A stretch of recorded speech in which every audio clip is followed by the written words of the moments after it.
नमस्कार मंडळी. आज आपण 5 किलोचं लोणचं बनवणार आहोत आणि अशा पद्धतीचं तुम्ही लोणचं जर बनवलं ना 2 वर्ष तर आरामशीर याला काहीच होणार नाही, बुरशी येणार नाही किंवा खराब सुद्धा होणार नाही. तर अशा पद्धतीचं मस्त असं चटपटीत लोणचं आज आपण बनवलेलं आहे. चला तर आपण आता रेसिपी पाहूया.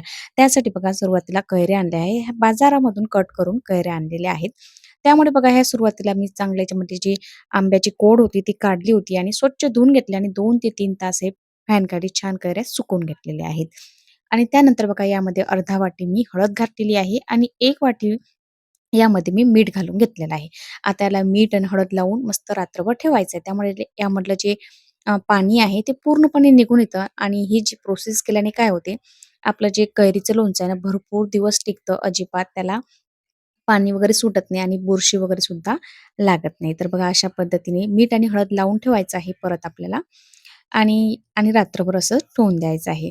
बघा अशा पद्धतीत छान असं मस्त घोडून व्यवस्थित लावून घ्यायचं आहे. दुसऱ्या दिवशी पाहूया बघा, मस्त बघा आपलं जे याला कैऱ्या जी आहेत त्याला पाणी सुटलेलं आहे. खाली थोडंसं यामध्ये पाणी आहे.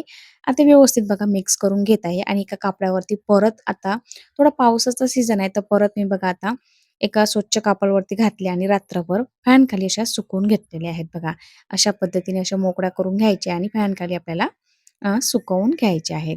बघा अशा पद्धतीने संपूर्ण कैऱ्या मी सुकवून घेतलेल्या आहेत. त्यानंतर बघा आपण आता मसाले पाहूया. बघा 5 किलो कैरी आहे त्यासाठी बघा मी अ, 400 ग्रॅम मीठ घेतलेलं आहे. त्यानंतर बघा जी मोहरीची डाळ आहे ती अर्धा किलो घेतलेली आहे आणि 100 ग्रॅम लाल तिखट घेतलेलं आहे आणि 50 ग्रॅम हळद घेतलेली आहे. 400 ते 500 ग्रॅम मी मीठ घेतलेलं आहे. त्यानंतर बघा 1 वाटी धने घेतलेले आहेत. अर्धा वाटी जिरं घेतलेलं आहे. अर्धा वाटी सोप घेतलेली आहे.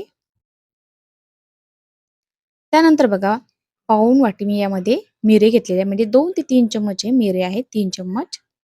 त्यानंतर 3 चम्मच यामध्ये मी लवंगा घेतलेले आहेत. 4 ते 5 यामध्ये मी विलायची घेतलेली आहे. यामधलं जे मसाल्याचं प्रमाण आहे थोडंफार तुम्ही कमी जास्त करू शकता.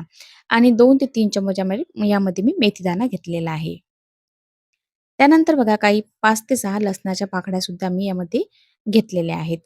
त्यानंतर आपण बघा लोणच्याला छान मस्त आंबट गोड चव येण्यासाठी बघा 1 वाटी यामध्ये मी गूळ घातलेला आहे आणि अर्धी वाटी त्यामध्ये मी साखर घेतलेली आहे. त्यानंतर बघा 4 ते 5 लसणाच्या पाकळ्या घेतलेल्या आहे आणि यामध्ये बघा हिंग घेतलेला आहे. प्युअर हिंग घ्यायचं आहे आपल्याला. बघा हिंग घेतलेला आहे. आता बघा आपण हे संपूर्ण जे मसाले आहेत थोडेसे कढईमध्ये घालूया आणि थोडेसे गरम करून घेऊया. तो काय होते छान मस्त अशी आपल्याला याची पावडर बनवता येते. बघा आता हे मसाले आपल्याला थोडेसे भाजून घ्यायचे आहे. बघा सर्वच जे खडे मसाले आहेत ते यामध्ये मी घालून घेत आहे आणि याची छान अशी आपल्याला पावडर बनवून घ्यायची आहे. बघा आणि थोडंसं कोमट असताना आपल्याला याची पावडर बनायची आहे. नाही मस्त असे त्यामुळे आपले जे मसाले आहेत छान असे बारीक असे पिसले जातील. बघा मसाला थोडा थंड झालेला आहे. आता मिक्सरच्या पॉटमध्ये घालून याची मी पावडर बनवून घेणार आहे.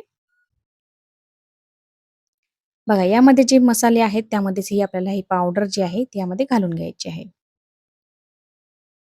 बघा यामध्ये मी जी पावडर आहे ती घालून घेतलेली आहे. त्यानंतर बघा आता कढईमध्ये एक मोठी कढई घेतलेली आहे मी. त्यामध्ये 1 लिटर तेल घालून घेतलेलं आहे. आता तेल सुद्धा तुम्ही तुमच्या आवडीप्रमाणे घालू शकता. त्यामध्ये बघा आता ज्या लसणाच्या पाकळ्या आहेत ते घेतलेले आहेत आणि मेथीदाणा घालून घेतलेला आहे.